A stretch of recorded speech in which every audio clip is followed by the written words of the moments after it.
Good evening and welcome to the show. I'm Brian Peterson, and today we've got the second part of an interview with David Icke, author of The Biggest Secret, purportedly one of the most controversial books ever written. Welcome, David. Thank you.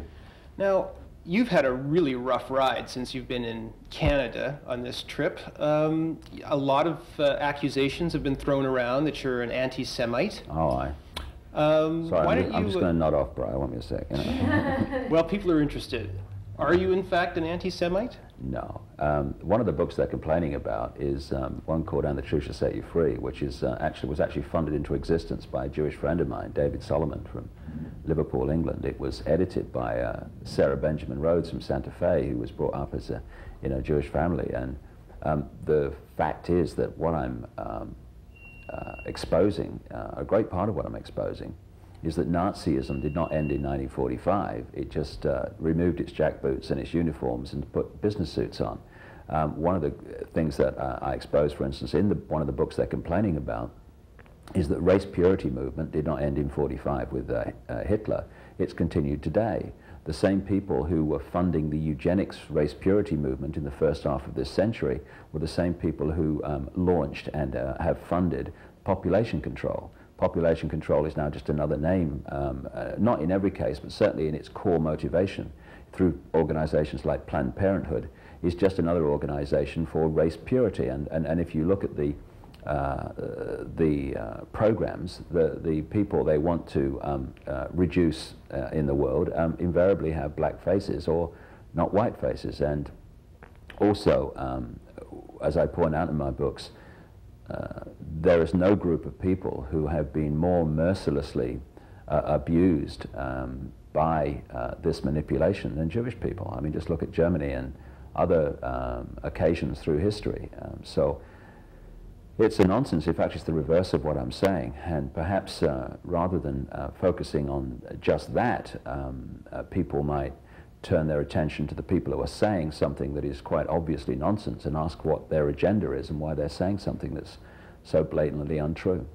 Well, at your talk yesterday at the Vogue, demonstrators were outside from the Green Party passing out an informational leaflet saying that you're using discredited sources for some of the statements that you're making, and they mention in particular the Protocols of the Elders of Zion. Mm-hmm. This is claimed to be a discredited document. Well, let's look at what I'm saying about the Protocols of the Elders of Zion. First of all, they say that I'm basing my research and my idea of a conspiracy on them. That is, well, I mean, I'm almost speechless, which is very rare for me. I probably mentioned them about 6 times in the last 2 books, which total 1,000 pages, and most of those mentions are explaining how they were handed to Hitler. I actually renamed them the Illuminati Protocols to get away from this Jewish emphasis. And I also point out one simple thing, that's all. Whoever wrote them, and whatever the background, and I don't know what that is, they tell the story of the 20th century before the 20th century started. And if anyone wants to read that document and then look at what's happened in this century, they will see that the two correlate. And,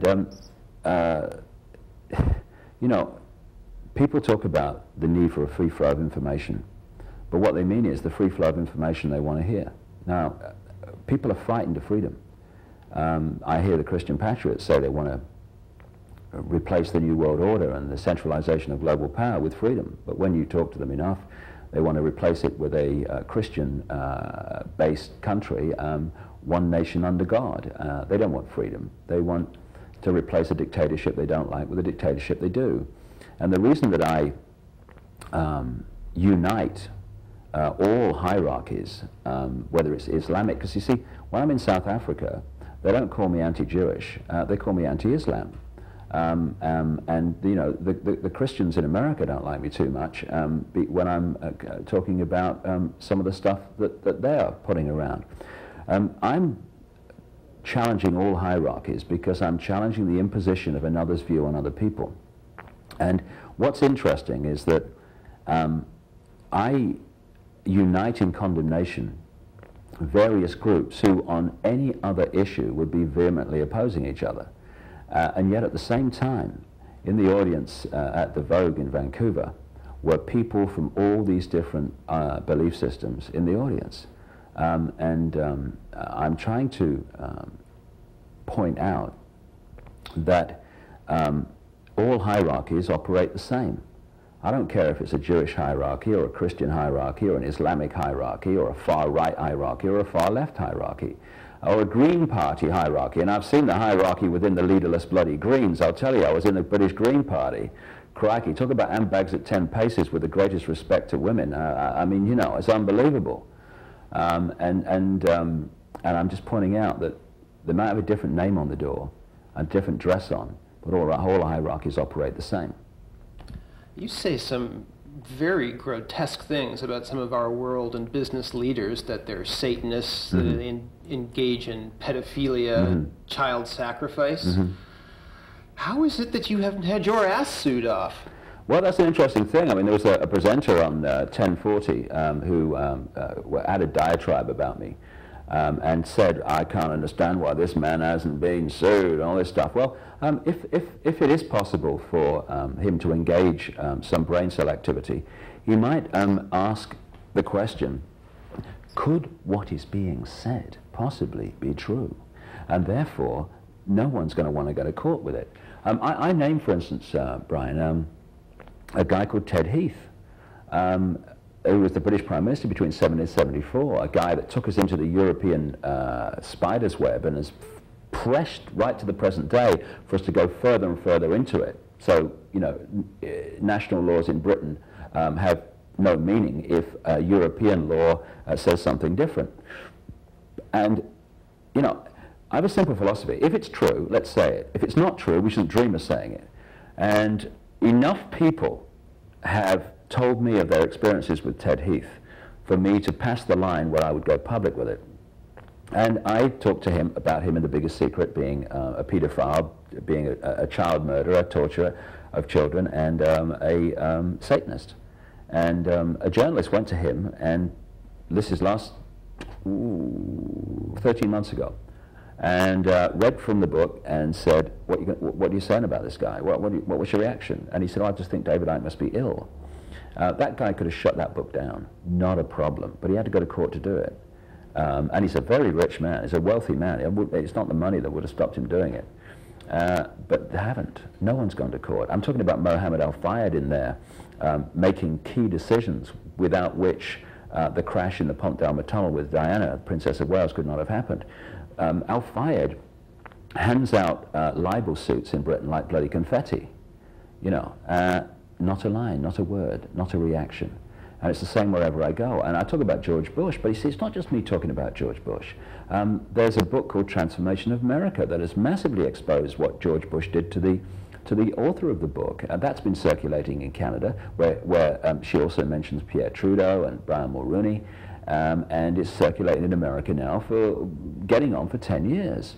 The copies have been sent to all the people mentioned in the book. Copies have been sent to congressional committees and key people in the government, to all the media. John W. DeKemp, a former state senator in Nebraska, wrote a book called The Franklin Cover-Up, in which he was investigating the scam to defraud the Franklin Savings and Loans Bank for $40 million by a guy called Lawrence King, who was a major Republican. He sang the national anthem at the Republican conventions in '84 and '88, and he went to jail for that embezzlement. During the investigation, DeKemp uncovered that actually Lawrence King was running a pedophile ring in Nebraska, which involved the head of the local police in Omaha, Nebraska, which involved the owner of the local newspapers and the local radio output, etc., etc. And he also established that George Bush, again, was one of the people who came across and took advantage, shall we say, of this paedophile ring that was providing boys and girls for these people. And on it goes. There's another book just come out called Thanks for the Memories by another woman who is talking out about her experiences, who should be mentioned in that book in terms of what was done to her and what was done to her child. George Bush. And this is why they don't want to go to court. I mean, you know, if it's not true, I shouldn't be saying it, but if it is true, can someone please start thinking about the children who are being abused now as we speak, rather than running away in denial?